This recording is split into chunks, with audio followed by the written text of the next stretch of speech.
Morning అందరికీ శుభోదయం. News top morning headlines కి స్వాగతం. ఆంధ్రప్రదేశ్ ప్రధాన వార్తాపత్రికల్లో వచ్చిన ముఖ్యాంశాలని చూస్తే కనుక ముందుగా దిశ న్యూస్ పేపర్ లో ప్రధాన బ్యానర్ ఐటమ్ గా ఢిల్లీ సీఎం గా రేఖా గుప్తా ప్రమాణ స్వీకారం, మంత్రులుగా 6 ప్రమాణం. హాజరైన AP CM Chandrababu, deputy CM Pawan Kalyan. So నిన్న అయితే కనుక ఢిల్లీ సీఎం గా రేఖా గుప్తా ప్రమాణ స్వీకారం చేశారు. ఈ కార్యక్రమం రామ్లీలా మైదానంలో అయితే కనుక చాలా వైభవంగా జరిగిందని చెప్పొచ్చు. ఎందుకంటే ఎన్డీఏకి సంబంధించిన అంటే ఎన్డీఏ కూటమికి సంబంధించిన ఆ పార్టీలు ఎవరైతే ఉన్నారో ముఖ్యమంత్రులు అంటే ఆ రాష్ట్రాల్లో ముఖ్యమంత్రులు ఎవరైతే ఉన్నారో వాళ్ళందరూ కూడా చాలా వరకు హాజరయ్యారు. ఏపీ నుంచి సీఎం అలాగే డిప్యూటీ సీఎం కూడా హాజరయ్యారు. మొత్తానికి మొట్టమొదటిసారి ఎమ్మెల్యేగా గెలిచిన రేఖా గుప్తా అయితే కనుక ఢిల్లీ సీఎం గా బాధ్యతలు స్వీకరించారు నిన్న. మరో ముఖ్యమైన అంశం క్రీడలకు సంబంధించింది. బంతితో షమి, బ్యాట్ తో గిల్. ఛాంపియన్స్ ట్రోఫీలో భారత్ శుభారంభం. తొలి మ్యాచ్ లో బంగ్లాదేశ్ పై విజయం. 5 వికెట్లతో చెలరేగిన షమి, ఛేదనలో సెంచరీతో కదం తొక్కిన గిల్. నిన్న భారత్ బంగ్లాదేశ్ కి జరిగిన మ్యాచ్ లో అయితే కనుక భారత్ శుభారంభం అంటే బోని చేసింది. ఒక్క షమి మాత్రమే 5 వికెట్లు తీశాడు. మొత్తం 6 వికెట్ల తేడాతో బంగ్లాదేశ్ పైన అయితే కనుక భారత్ విజయం సాధించింది. ఇక ఆదివారం రోజున పాకిస్తాన్ తో భారత్ మ్యాచ్ ఉంది. మరి ఆ మ్యాచ్ కోసం అయితే కనుక క్రికెట్ ప్రేమికులు చాలా ఉత్కంఠగా ఎదురు చూస్తున్నారు. ఇక మరో ముఖ్యమైన వార్త చూసుకుంటే కనుక మిర్చి రైతులను ఆదుకుంటాం, అంతర్జాతీయంగా డిమాండ్ తగ్గడంతోనే ధర పతనం. కేంద్ర మంత్రితో మాట్లాడాం, నేడు సమీక్ష జరుగుతుంది. పోలవరం పురోగతి, కేంద్ర సాయంపై జలశక్తి మంత్రితో చర్చించాం. వృథాగా సముద్రంలోకి పోయే నీటిని మేము ఉపయోగించుకుంటున్నాం. ఢిల్లీలో మీడియా సమావేశంలో సీఎం చంద్రబాబు నాయుడు. సో నిన్న సీఎం చంద్రబాబు నాయుడు అయితే ఢిల్లీ వెళ్ళడం జరిగింది. అక్కడ ప్రమాణ స్వీకారం అంటే ఢిల్లీ సీఎం ప్రమాణ స్వీకారోత్సవంలో పాల్గొన్నారు. అలాగే జలశక్తి మంత్రిని అయితే కనుక కలవడం జరిగింది అని చెప్పేసి మనకు తెలుస్తుంది. ప్రధానంగా ఈ వార్తా అంశంలో మిర్చి రైతులను అయితే కనుక ఆదుకుంటాము, అంతర్జాతీయంగా మిర్చికి డిమాండ్ తగ్గడంతోనే ధరలు తగ్గిపోయాయి, పతనం అయ్యాయి అని చెప్పేసి చంద్రబాబు నాయుడు చెప్తున్నారు. సో దీని గురించి కూడా కేంద్రంతో మాట్లాడడం జరిగింది. దీనికి సంబంధించి మొన్ననే కేంద్రానికి లేఖ కూడా రాశారు. కేంద్ర ప్రభుత్వం సహాయం చేయాలి ఈ విషయంలో అని చెప్పేసి.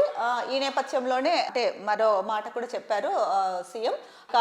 పోలవరం పురోగతి అలాగే కేంద్ర సాయంపై జలశక్తి మంత్రితో అయితే కనుక చర్చించాము. ఏదైతే కృష్ణా జలాల వివాదం కొనసాగుతోందో, ఏపీ అక్రమంగా నీటిని తీసుకెళ్లిపోతోంది అని చెప్పేసి దీనిపైన తెలంగాణ ప్రభుత్వం పట్టించుకోలేదని ఒకవైపు తెలంగాణలో విపక్షాలు చేస్తున్న వ్యాఖ్యలు అవ్వచ్చు. అలాగే తెలంగాణ రాష్ట్ర ప్రభుత్వం కూడా ఆంధ్రప్రదేశ్ వాళ్ళకి కేటాయించిన నీటి కన్నా కూడా ఎక్కువ నీటినే తీసుకెళ్తోంది అని చెప్పేసి అక్కడ రాష్ట్ర ప్రభుత్వం కూడా మొన్ననే కేంద్ర జలశక్తి మంత్రిని కలిసి చెప్పడం జరిగింది. ఈ నేపథ్యంలోనే నిన్న జలశక్తి మంత్రిని చంద్రబాబు నాయుడు కూడా కలిశారు. ఈ జల వివాదం గురించి మాట్లాడడం జరిగింది. ఈ ముఖ్యంగా చంద్రబాబు నాయుడు చెప్తున్నది ఏంటంటే కనుక వృధాగా సముద్రంలోకి పోయే నీటిని మేము ఉపయోగించుకుంటున్నాము అని చెప్పేసి అక్కడ జరిగిన మీడియా సమావేశంలో అయితే కనుక చంద్రబాబు నాయుడు స్పష్టం చేశారు. ఏది ఏమైనా కూడా మొత్తానికి నిన్న ప్రమాణ స్వీకారానికి హాజరైన చంద్రబాబు నాయుడు ఒకవైపు జలశక్తి మంత్రిని కలిసి ఈ నీటి గురించి మాట్లాడడం, సాగు జలాల గురించి మాట్లాడడం జరిగింది.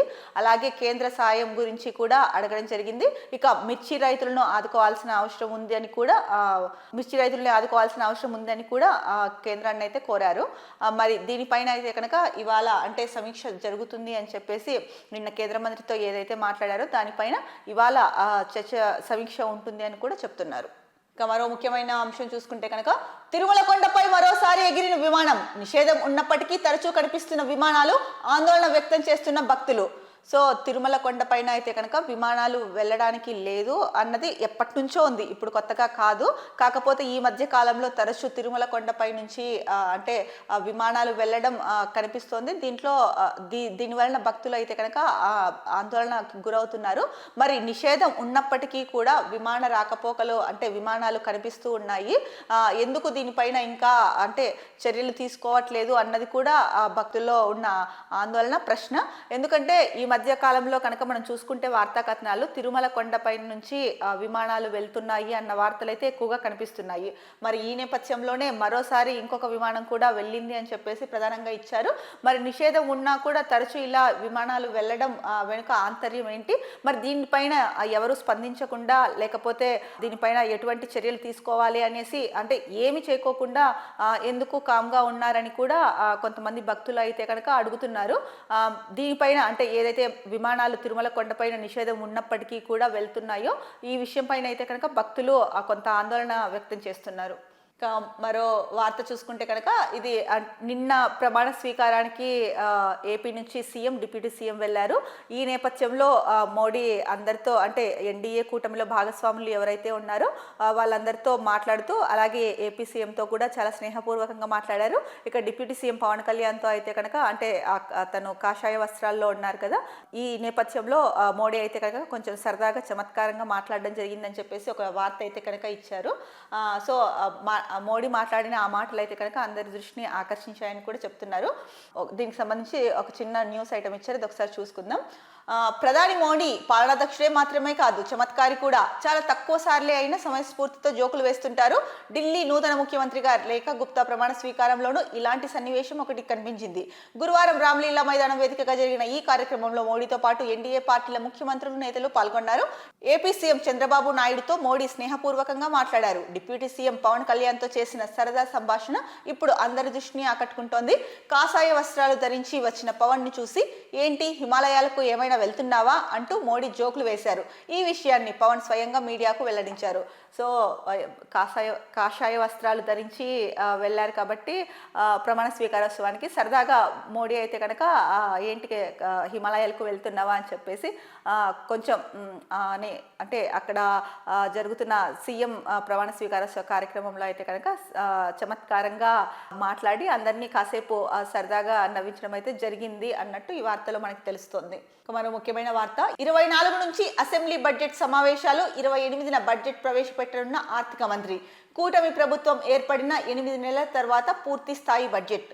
సో కూటమి ప్రభుత్వం ఏర్పడిన తర్వాత అంటే ఇది 8వ నెల కదా, 8 నెలలు అయిపోతుంది. కూటమి ప్రభుత్వం ఏర్పడిన తర్వాత అంటే 8 నెలల తర్వాత అయితే కనుక పూర్తి స్థాయిలో బడ్జెట్ ప్రవేశపెడుతున్నారు.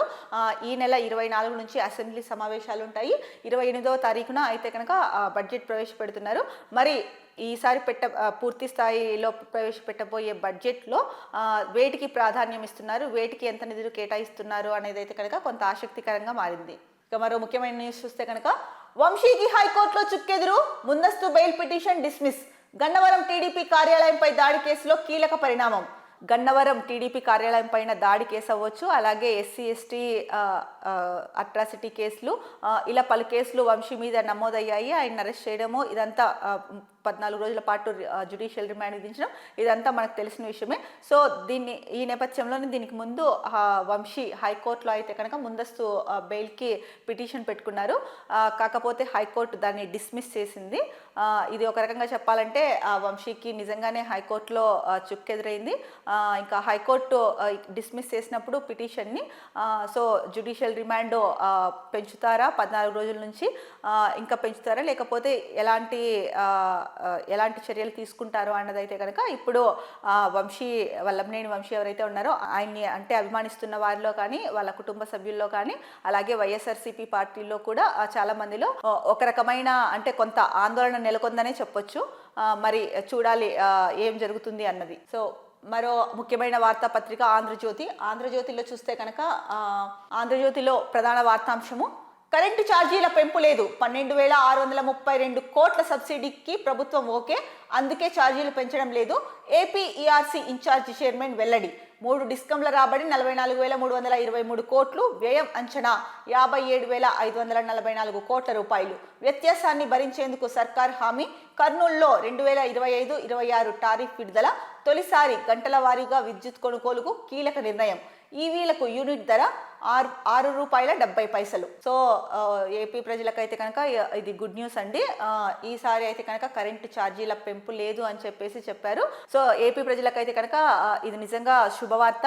ఏంటంటే ఈసారి కరెంటు ఛార్జీల పెంపు అయితే కనుక ఉండదు అని చెప్పేసి చెప్పారు. అంటే ఏదైతే కనుక కరెంటు ఛార్జీలు పెంచకుండా ఉంటే కనుక భారం పడుతుందో ఆ భారాన్ని రాష్ట్ర ప్రభుత్వమే భరిస్తుంది అని చెప్పేసి విద్యుత్ శాఖ అయితే కనుక చెప్పింది. సో ఏది ఏమైనప్పటికీ కూడా ఏపీలో కరెంటు ఛార్జీలు అయితే కనుక పెరగడం లేదు. ఇక మరో ముఖ్యమైన వార్త చూసుకుంటే కనుక మహాకుంభమేళా ప్రారంభానికి ముందే నీళ్ల మీద పరీక్ష జరిపి ఆ నివేదిక ఇస్తారా? మా సమయాన్ని వృధా చేయడానికా? 250 పేజీల్లో ఫీకల్ కోలిఫామ్ ప్రస్తావనే లేదు. కుంభమేళాలో నీటి కాలుష్యానికి సంబంధించి యూపీ పీసీబీ అఫిడవిట్ పై ఎన్జీటీ ఆగ్రహం. సిపిసిబి నివేదికతో విభేదిస్తున్నారా అని నిలదీత. వారంలో కొత్త నివేదిక ఇస్తామన్న యూపీ. కుంభమేళాలో మహిళా భక్తుల స్నానాల వీడియోలు విక్రయిస్తున్న 2 కేసు నమోదు. సో మనమైతే 2 రోజుల క్రితం చూసుకున్నాము పత్రికల్లో న్యూస్ వచ్చింది. కుంభమేళా నీళ్ళు అయితే కనుక అంటే స్నానానికి పనికి రావు అని చెప్పి హెడ్డింగ్తో ఒక వార్త అయితే కనుక వచ్చింది. ఫీకల్ కొలిఫామ్ అనే బ్యాక్టీరియా మోతాదుకు మించి త్రివేణి సంగమంలో జలాల్లో ఉంది అని చెప్పేసి ఎన్జిటి చెప్పడం జరిగింది. నేషనల్ గ్రీన్ ట్రిబ్యునల్ చెప్పింది. అయితే దానిపైన అయితే కనుక యూపీ సీఎం అంటే జలాలని శుభ్రపరుస్తాము అని కూడా చెప్పడం జరిగింది.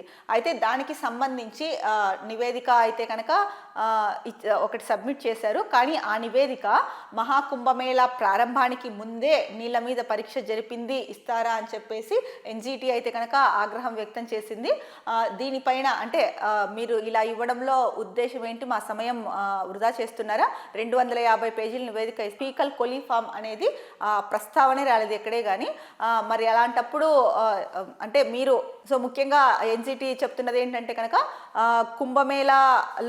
కుంభమేళా ప్రారంభమైన కొద్ది రోజుల తర్వాత ఆ జలాలని పరీక్షిస్తే దాంట్లో ఫీకల్ కోలిఫామ్ అనే బ్యాక్టీరియా మోతాదుకు మించి ఉంది అని చెప్పింది. కానీ వీళ్ళు పంపించిన రిపోర్ట్లో అంటే యూపీ పంపించిన రిపోర్ట్లో ఏముంది అంటే వాళ్ళు పంపించిన 250 పేజీల రిపోర్ట్లో ఫీకల్ కోలిఫామ్ ప్రస్తావనే లేదు. మరి అలాంటప్పుడు మహాకుంభమేళాకు ముందే నీళ్లపైన పరీక్షలు జరిపి ఆ నివేదిక పంపిస్తారా, మా సమయం వృధా చేస్తారా అని చెప్పేసి ఎన్జిటి అయితే కనుక తీవ్ర ఆగ్రహం వ్యక్తం చేసింది. ఈ నేపథ్యంలో యూపీ సర్కార్ అయితే కనుక మరో అంటే వారంలో కొత్త నివేదికను ఇస్తామనేసి చెప్పింది. మరి దీనిపైన అంటే వారంలో కొత్త నివేదిక ఇస్తామంటున్నారు. దాంట్లో మరి ఎలాంటి విషయాలు అంటే ఈ త్రివేణి సంగమం ఈ జలాలు అంటే కలుషితమయ్యాయి, బ్యాక్టీరియా ఎక్కువ ఉందని చెప్పారు. మరి ఇప్పుడిచ్చే రిపోర్ట్లో అయినా కూడా అది ఉంటుందా లేకపోతే ఎలాంటి రిపోర్ట్ వస్తుంది అన్నదైతే కనుక వెయిట్ చేస్తున్నారు. ఇక మరో ముఖ్య అంశం చూసుకుంటే కనుక కుంభమేళాలో మహిళలు స్నానం చేస్తున్న వీడియోలను అయితే కనుక కొంతమంది తీసి వాటిని అమ్ముతున్నారంట. ఇది ఎక్కడి దారుణం అంటే అసలు భక్తి అని చెప్పేసి వెళ్ళి పవిత్ర గంగా స్నానంలో పవిత్ర త్రివేణి సంగమంలో స్నానమాచరిస్తున్నారు. పేరుకేమో అక్కడికి వెళ్తారు కొంతమంది. అక్కడ మహిళలు ఎవరైతే స్నానం చేస్తున్నారో త్రివేణి సంగమంలో వాళ్ళ వీడియోలు తీసి వాటిని అమ్ముతున్నారు అంటే కనుక ఇది ఇంతకంటే ఘోరము, ఇంతకంటే ఇంకా మాటలు కూడా రావట్లేదు. ఎలాంటి మాటలు ఉపయోగించాలి ఇలాంటి వాళ్ళకని. ఎక్కడికి వెళ్ళినా కూడా లాస్ట్కు అంటే పవిత్ర పుణ్యస్నానాల్లో పవిత్ర పుణ్యక్షేత్రాలకు వెళ్ళి అక్కడ స్నానాలు చేస్తున్నా లేకపోతే కుంభమేళాకు వెళ్ళి 144 ఏళ్ళకి వచ్చిన మహాకుంభమేళాకు వెళ్ళి త్రివేణి సంగమంలో స్నానం చేస్తున్నా కూడా అంటే ఎక్కడికి వెళ్ళినా కూడా మహిళలకు రక్షణ లేదా? ఎక్కడికి వెళ్ళినా కూడా ఏదో ఒక వీడియోలు తీయడము మహిళల గురించి, వాటిని యూట్యూబ్లో పెట్టడము లేదా వాళ్ళని బ్లాక్మెయిల్ చేయడము, వాటిని విక్రయించడము. ఏంటండి ఇదంతా? ఎప్పుడు మారుతారు ఈ జనాలు? అస్సలు అర్థం కావట్లేదు. అంటే దీన్ని బట్టి చూస్తే కనుక ఎక్కడికి వెళ్ళాలి, మహిళలకి అలా ఉందంటే ఇంకా చిన్నపిల్లల్ని పంపించాలంటే కనుక మరింత భయం కలిగించేలాగా ఉన్నాయి ఈ వార్తల్ని చూస్తుంటే. మరి ఎవరైతే ఇలా చేస్తున్నారో అంటే మహిళల వీడియోలు తీసి విక్రయిస్తున్నారో వాళ్ళనైతే కనుక ఇద్దరిపై కేసు నమోదు చేశారని చెప్పేసి ఇచ్చారు. మరి దీని గురించి కూడా కేంద్ర ప్రభుత్వము అంటే కుంభమేళాలో జరిగిన ఇష్యూ ఒకటి, మామూలుగా కూడా మహిళలపైన జరుగుతున్న వేధింపులు అవ్వచ్చు, హత్యాచారాలు అవ్వచ్చు, ఇలాంటి వాటి మీద అంటే వీటిని నిర్మూలించడానికి అయితే కనుక ఒక గట్టి చట్టమే తీసుకురావాల్సిన అవసరం ఎంతైనా ఉంది. మరి దీనిపైన కేంద్ర ప్రభుత్వం ఏం చేస్తుందో, ఎలా స్పందిస్తుందో చూడాలి. ఇక మరో ముఖ్యమైన వార్త చూసుకుంటే కనుక ఐఏఎస్ దినేష్ కుమార్ది రాజద్రోహం, ఎండీగా ఆయన తీరుతో ఫైబర్ నెట్కు 100 కోట్ల నష్టం. ఆ నష్టాన్ని ఆయన నుంచి రికవరీ చేయాలి. గత యాజమాన్యంతో కుమ్మక్కు, సంస్థ మూసివేతకు కుట్రలు, తీసేసిన ఉద్యోగులకు 3 నెలలుగా జీతాలు, అధికారుల తీరుతో సంస్థకు 377 కోట్ల జీఎస్టీ జరిమానా. ఏపీఎస్ఎఫ్ఎల్ చైర్మన్ జీవీ రెడ్డి తీవ్ర ఆరోపణలు, విధుల పట్ల నిర్లక్ష్యంగా ఉన్న 3 అధికారుల తొలగింపు. సో ఏదైతే కనుక ఏబీ ఫైబర్ నెట్లో స్కామ్ జరిగిందో దానికి సంబంధించి ఐఏఎస్ దినేష్ కుమార్ ఎవరైతే ఉన్నారో అప్పట్లో ఐఏఎస్ దినేష్ కుమార్ది అయితే కనుక రాజద్రోహమే అని చెప్పేసి సో ఏపీ ఫైబర్ నెట్లో అయితే కనుక ఏదైతే నష్టం జరిగిందో దానికి ఐఏఎస్ దినేష్ కుమారే అంటే రాజద్రోహం చేశారు. ఆయన వల్ల దాదాపు ఏపీ ఫైబర్ నెట్కి 100 కోట్ల నష్టం అయితే కనుక వచ్చింది. దాన్ని ఆయన నుంచి రికవరీ చేయాలి అని చెప్పేసి అంటున్నారు. అలాగే ఎవరైతే అంటే అప్పుడు యాజమాన్యంతో కుమ్మక్కయ్యి సంస్థ మూసివేతకు కుట్రలు పన్నారు. అలాగే ఏపీ ఫైబర్ నెట్ నుంచి ఎవరినైతే ఉద్యోగుల్ని తీసేశారో వాళ్ళకి 3 నెలలుగా జీతాలు కూడా ఇస్తున్నారు. దీనివల్ల ఆ సంస్థకు అయితే కనుక చాలా అంటే కోట్లలో నష్టం వచ్చిందని చెప్పేసి దానికి సంబంధించి AP SFL chairman GV Reddy అయితే కనుక తీవ్ర ఆరోపణలు చేశారు. మరి రాష్ట్ర ప్రభుత్వం దీనిపైన ఎలాంటి చర్యలు తీసుకుంటుంది అన్నది అందరూ ఆసక్తిగా ఎదురు చూస్తున్న విషయం.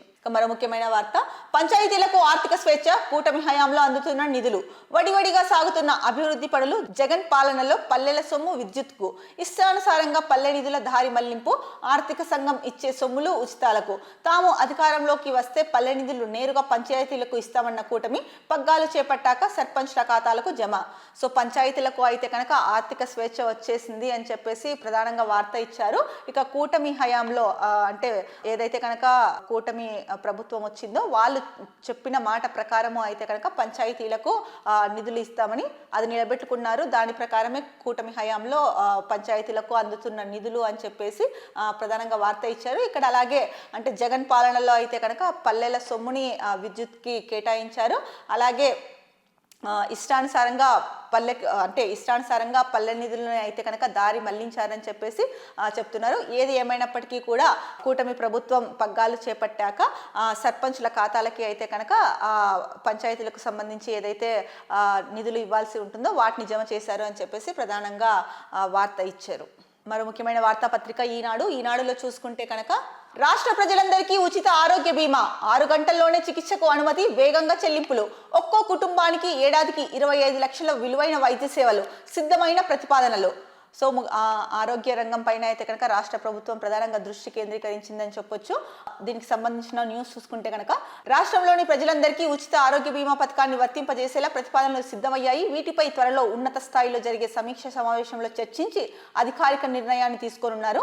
ఇందుకు అనుగుణంగా ఉమ్మడి శ్రీకాకుళం నుంచి కృష్ణా జిల్లా వరకు ఒక యూనిట్, గుంటూరు నుంచి రాయలసీమ జిల్లాల వరకు మరో యూనిట్ గా గుర్తించి టెండర్ పిలువబోతున్నారు. మొత్తానికి రాష్ట్ర ప్రజలందరికీ అయితే కనుక ఉచిత ఆరోగ్య బీమా ఇవ్వడానికి అయితే కనుక ప్రణాళికలు రచిస్తున్నారు అన్న వార్త అయితే కనుక మనకి కనిపిస్తోంది ఈనాడులో. అంటే రాష్ట్ర ప్రజలందరికీ ఉచిత ఆరోగ్య బీమా అందుతుంది అన్నట్టు ఒక ప్రశ్నార్థకంగా ఇచ్చారు. మొత్తానికైతే కనుక ఈ న్యూస్ చూసుకుంటే కనుక 6 గంటల్లో చికిత్సకు అనుమతి, అంటే ఉచిత ఆరోగ్య బీమా ప్రవేశపెట్టిన తర్వాత 6 గంటల్లో చికిత్సకి అనుమతి, అలాగే వేగంగా చెల్లింపులు కూడా చేసేస్తారు అని చెప్తున్నారు. ఇక ఒక్కొక్క కుటుంబానికి ఏడాదికి 25 లక్షలకు విలువైన వైద్య సేవలు, అంటే ఈ ఉచితంగా ఆరోగ్య బీమా ఏదైతే ఉందో దీని ద్వారా ఒక్కొక్క కుటుంబానికి ఏడాదికి 25 లక్షల విలువైన వైద్య సేవల వరకు ఉపయోగించుకోవచ్చు అని చెప్పేసి ఇస్తున్నారు. దీనికి సంబంధించిన ప్రతిపాదనలు అయితే కనుక సిద్ధమవుతున్నాయి అని చెప్తున్నారు. ఏది ఏమైనప్పటికీ కూడా యూనిట్ల వారీగా జిల్లాలని విభజించి టెండర్లు పిలిచే అవకాశం ఉందని కూడా చెప్తున్నారు. ఈ ఉచిత ఆరోగ్య బీమా ఇస్తే కనుక ఇది రాష్ట్ర ప్రజలందరికీ చాలా ఉపయోగకరంగా ఉంటుంది. ముఖ్యంగా పేద ప్రజలకు మరింత ఉపయోగకారిగా ఉంటుంది. దీనిపైన అయితే కనుక ప్రజలు హర్షాతిరేకాలు అయితే కనుక వ్యక్తం చేస్తున్నారు. త్వరగా ఇది ప్రవేశపెడితే కనుక ఉచిత బీమా ప్రవేశపెడితే కనుక చాలా బాగుంటుంది, చాలా మందికి ఉపయోగకరంగా ఉంటుంది అని చెప్పేసి. ఇక మరో ప్రధాన వార్తాపత్రిక సాక్షిలో చూసుకుంటే కనుక మార్గదర్శి మోసాల కేసు మూసివేత, బాబు డైరెక్షన్లో ఒక్కసారిగా ప్లేట్ ఫిరాయించిన సిఐడి, 1050 కోట్ల మార్గదర్శి ఆస్తుల జప్తుపై రాజకీయ ఒత్తిళ్లతో ఇప్పటికే అప్పీళ్లు ఉపసంహరణ, ఆ చిట్ ఫండ్ కంపెనీపై కేసు పెట్టడం పొరపాటు, దానికి వ్యతిరేకంగా ఎలాంటి ఆధారాలు లేవు, ఇప్పటి వరకు సేకరించినవన్నీ నేరాన్ని నిరూపించడం లేదు, అందువల్ల ఇక ఈ కేసును మూసివేయవచ్చు. మూసివేతకు అదనపు డీజీ అనుమతి కూడా ఇచ్చారు. దీంతో కోర్టులో దాఖలు చేసేందుకు తుది నివేదిక సిద్ధం చేశాం. ఆ నివేదిక దాఖలుకు అదనపు డీజీ రవిశంకర్ అయ్యన్నార్ అనుమతి ఇవ్వాల్సి ఉంది. హైకోర్టులో కౌంటర్ దాఖలు చేసిన దర్యాప్తు సంస్థ సిఐడి తుది నివేదికను సంబంధిత కోర్టు అనుమతిస్తే అంతే సంగతులు. మార్గదర్శి చిట్ ఫండ్ అక్రమాలు శాశ్వతంగా సమాధి అయినట్లే. అదే కోరుకుంటున్న చంద్రబాబు సర్కార్. రాజగురువుపై బాబు రాజభక్తి. అటు అక్రమ డిపాజిట్లు సేకరించిన మార్గదర్శి ఫినాన్షియర్కు అనుకూలంగా తెలంగాణ హైకోర్టులో వైఖరి, ఇటు మార్గదర్శి చిట్ ఫండ్కు అనుకూలంగా ఏపీ హైకోర్టులో సిఐడి ద్వారా అఫిడవిట్. సో ఇక్కడ చూస్తే కనుక దీనికి సంబంధించి మరో న్యూస్ ఇచ్చారు. మార్గదర్శి అక్రమాలకు కీలక ఆధారాలు ఉన్నట్లు గతంలో హైకోర్టుకు నివేదించిన సిఐడి ప్రభుత్వం మారడంతో ఆధారాలు లేవంటూ రూటు మార్చిన వైనం. సో మార్గదర్శి కేసు ఏదైతే కోర్టులో నడుస్తోందో దీనిపైన అయితే కనుక సిఐడి యూటర్న్ తీసుకుంది అని చెప్పేసి ప్రధానంగా సాక్షిలో వార్తా కథనం ఇచ్చారు. గతంలో మార్గదర్శి అక్రమాలకు కీలక ఆధారాలు ఉన్నాయని చెప్పిన సిఐడి ఇప్పుడు ప్రభుత్వం మారాక ఆధారాలు లేవు అంటే సరైన ఆధారాలు లేవు అని చెప్పి రూట్ మార్చింది అని ప్రధానంగా వార్తా కథనం ఇచ్చారు. సో ఇదైతే కనుక అంటే ఇదే జరిగితే కనుక ఆధారాలు లేవు ఇంకా ఈ కేసు క్లోజ్ చేయొచ్చు అని కనుక చెప్తే కనుక ఇక శాశ్వతంగా మార్గదర్శి చిట్ ఫండ్ అక్రమాలకైతే కనుక శాశ్వతంగా సమాధి కట్టినట్లే అవుతుందని చెప్పేసి ప్రధానంగా వార్త ఇచ్చారు. ఇక మరో ముఖ్యమైన వార్త చూస్తే కనుక రైతుల పట్ల ఇదేనా చిత్తశుద్ధి? సీఎం చంద్రబాబు తీరుపై వైఎస్ జగన్ ధ్వజం. ఢిల్లీ సీఎం ప్రమాణ స్వీకారానికి వెళ్లి రైతుల కోసం అన్నట్లుగా కలరింగ్ ఎందుకు? మీ లేఖలోనే మిర్చి గరిష్ట ధర 27,000 పలికిందని చెప్పడం వాస్తవం కాదా? నాడు పెట్టుబడి ఖర్చులు 1,00,000 అయితే నేడు 1,50,000కు పైగా అవుతోంది. ధరలు పడిపోవడంతో ప్రతి రైతు 1,00,000కు పైగా నష్టపోతున్నారు. వారిని ఆదుకునేందుకు కొత్త మద్దతు ధరలు ఎందుకు ప్రకటించడం లేదు? రాష్ట్ర ప్రభుత్వమే ఎందుకు కొనుగోలు చేయడం లేదు? గతంలో ఎప్పుడైనా ఏ రాష్ట్రంలోనైనా నాఫెడ్ మిర్చిని కొనుగోలు చేసిందా? మీ చేతిలో ఉన్న మార్క్ఫెడ్ ద్వారా కొనకుండా కేంద్రానికి లేఖలు రాయడం రైతులను నిలువునా మోసం చేయడం కాదా? కేంద్రంపై ఆధారపడకుండా మార్క్ఫెడ్ ద్వారా మిర్చిని కొనుగోలు చేయాలి. నేను రైతులను కలుసుకుంటే ఎన్నికల కోడ్ అడ్డు వచ్చిందా? మరి 15న మీ మ్యూజికల్ నైట్కు కోడ్ అడ్డం రాలేదా అని చెప్పేసి జగన్ అయితే కనుక చంద్రబాబు నాయుడు పైన ఆగ్రహం వ్యక్తం చేశారు. ముఖ్యంగా నిన్నైతే కనుక జగన్ పాలకొండకు వెళ్లారు. పాలకొండ పర్యటనలో అయితే కనుక ఈ వ్యాఖ్యలు చేయడం జరిగింది. రైతుల పట్ల ఇదైనా మీ చిత్తశుద్ధి అని చంద్రబాబు నాయుడిని ప్రశ్నించడం జరిగింది. అసలు గతంలో ఎప్పుడైనా నాఫెడ్ ద్వారా మిర్చి కొనుగోలు జరిగిందా? ఏ రాష్ట్రంలో అయినా సరే జరిగిందా? మీ చేతిలో ఉన్న మార్క్ఫెడ్ ద్వారా మిర్చిని ఎందుకు కొనుగోలు చేయట్లేదు? మీరే మిర్చి కొనుగోలు చేయొచ్చు కదా అని చెప్పేసి ఇక్కడ ప్రశ్నిస్తున్నారు. అలాగే మిర్చి ధర అంటే మీరు మద్దతు ధర ప్రకటించకపోవడంతో తక్కువ ధరకే అమ్ముకోవడంతో అంటే ప్రతి రైతు కూడా 1,00,000 రూపాయల దాకా నష్టపోతున్నారు అని చెప్పేసి ప్రధానంగా చెప్పారు. అలాగే ఇంకొక ముఖ్యమైన విషయం చెప్పారు. మీరు రాసిన లెటర్లోనే మిర్చి గరిష్ట ధర 27,000 ఉందని చెప్పేసి అన్నారు. అది నిజం కాదా అని కూడా చంద్రబాబు నాయుడిని ప్రశ్నించడం జరిగింది. సో ఏది ఏమైనా సరే అంటే మొత్తానికి ఇంకొక ముఖ్యమైన పాయింట్ చెప్పారు ఇక్కడ. ఢిల్లీకి ప్రమాణ స్వీకారం కోసం వెళ్ళి రైతుల కోసం వెళ్ళారు అన్నట్లు ఎందుకు కలరింగ్ ఇస్తున్నారు మీరు అని చెప్పేసి అన్నారు. ఇక ఎన్నికల కోడ్ ఉన్న నేపథ్యంలో జగన్ గుంటూరు మిర్చి యార్డ్ని సందర్శించినప్పుడు ఎన్నికల కోడ్ అది ఉల్లంఘన కింద వస్తుంది కాబట్టి కేసు నమోదైంది. ఈ నేపథ్యంలో కూడా జగన్ దీనిపైన వ్యాఖ్యలు చేయడం జరిగింది. నేను రైతులని కలుసుకుంటే ఎన్నికల కోడ్ వస్తుందా? మీరు మరి 15న మ్యూజికల్ నైట్కి వెళ్ళారు కదా, అప్పుడు ఎన్నికల కోడ్ అడ్డు రాలేదా అని చెప్పేసి ప్రశ్నించడం జరిగింది. ఏది ఏమైనా కూడా ముఖ్యంగా రైతుల గురించి మాట్లాడడం జరిగింది. పాలకొండకు వెళ్ళినప్పుడు కూడా అంటే మిర్చి రైతులకి మద్దతు ధర ప్రకటించండి, పొడి మీరే కొనుగోలు చేయండి, మీరే కొనుగోలు చేసి మార్కెట్ ద్వారా రైతులకి న్యాయం చేయండి, చిత్తశుద్ధి లేదా రైతుల మీద మీకు అని చెప్పడం జరిగింది. ఇక కేంద్రం మీద అంటే ముఖ్యంగా కేంద్రం మీద ఎందుకు ఆధారపడుతున్నారు? నాఫెడ్ ద్వారా ఎప్పుడు కొనుగోళ్లు జరగలేదు, ఏ రాష్ట్రంలో జరిగాయా అని కూడా ప్రశ్నిస్తున్నారు. మార్కెట్ ద్వారా మీరే కొనుగోలు చేయండి అని చెప్తున్నారు. ఇక మనం ముఖ్యమైన అంశం చూస్తే కనుక దురుద్దేశంతోనే జగన్ కు భద్రత కల్పించలేదు. గవర్నర్ జస్టిస్ నజీర్ కు ఫిర్యాదు చేసిన వైఎస్ఆర్సీపీ నేతలు జగన్ కు రక్షణ కల్పించాలని గవర్నర్ ను కోరాం. గుంటూరులో జగన్ భద్రత తొలగించడంపై గవర్నర్ ఆశ్చర్యపోయారు. విచారణ జరిపిస్తామని హామీ ఇచ్చారు. ఎన్నికల కోడ్ ఉన్నా మాజీ సీఎం కు భద్రత ఇవ్వాలి. విజయవాడలో సంగీత విభావరికి కోడ్ వర్తించదా? శాసన మండలిలో విపక్ష నేత బొత్స సత్యనారాయణ. సో వైఎస్ జగన్ ఏదైతే కనుక గుంటూరు మిర్చి యార్డుకు వెళ్ళి అక్కడ రైతుల్ని కలుసుకున్నారో అప్పుడు అంటే గుంటూరుకు వెళ్ళినప్పుడు జగన్కి సరైన భద్రత కల్పించలేదు ప్రభుత్వము అని చెప్పేసి వైసీపీ నేతలు అయితే కనుక గవర్నర్ని కలిసి ఫిర్యాదు చేశారు. సో ఎన్నికల కోడ్ ఉన్నప్పటికీ కూడా భద్రతని అయితే కల్పించాల్సిన బాధ్యత ఉంది ప్రభుత్వానికి అని చెప్తున్నారు. అలాగే ఎన్నికల కోడ్ ఉన్నా కూడా మాజీ సీఎంకి భద్రత కల్పించాలి. సో ఏదైతే ఎన్నికల కోడ్ నేపథ్యంలో జగన్మోహన్ రెడ్డి పైన అంటే కేసు నమోదైందో మరి విజయవాడలో జరిగిన సంగీత విభావరికి వెళ్ళారు కదా, వాళ్ళకి కోడ్ వర్తించదా అని చెప్పేసి కూడా అంటే సీఎం ఫ్యామిలీ వెళ్ళింది కదా, వాళ్ళకి కోడ్ వర్తించదా అని కూడా ఇక్కడ ప్రశ్నించడం జరిగింది. సో మొత్తానికి దీనిపైన అయితే కనుక శాసన మండలిలో విపక్ష నేత బొత్స సత్యనారాయణ అయితే వ్యాఖ్యలు చేశారు. ఇక ముఖ్యంగా ఇక్కడ ఇంకో పాయింట్ చెప్పారు వీళ్ళు ఈ న్యూస్లో. అంటే గుంటూరులో జగన్కి భద్రత తొలగించడం పైన గవర్నర్ ఆశ్చర్యపోయారు అని కూడా వార్తలో అయితే కనుక ఇచ్చారు. సో ఏది ఏమైనప్పటికీ కూడా అంటే దురుద్దేశంతోనే జగన్కు భద్రతను కల్పించలేదు అని చెప్పేసి వైసీపీ నేతలు అయితే కనుక ఆరోపిస్తున్నారు. మరి దీనిపైన రాష్ట్ర ప్రభుత్వం ఎలా స్పందిస్తుందో చూడాలి. గవర్నర్కు వైసీపీ నేతలు అయితే కనుక ఫిర్యాదు చేశారు. మరి గవర్నర్ దీనిపైన ఏం మాట్లాడతారో అన్నది కూడా అంటే గవర్నర్ రాష్ట్ర ప్రభుత్వానికి ఏం చెప్తారో అన్నది కూడా వైసీపీ శ్రేణుల్లో ఎదురు చూస్తున్న అంశం. ఇది ఆంధ్రప్రదేశ్కు చెందిన ప్రధాన వార్తాపత్రికల్లో వచ్చిన ముఖ్యాంశాలు. రేపటి న్యూస్ ట్యాప్ మార్నింగ్ హెడ్లైన్స్లో మళ్ళీ కలుద్దాం. అంతవరకు సెలవు, నమస్కారం. Be happy, stay strong, stay healthy.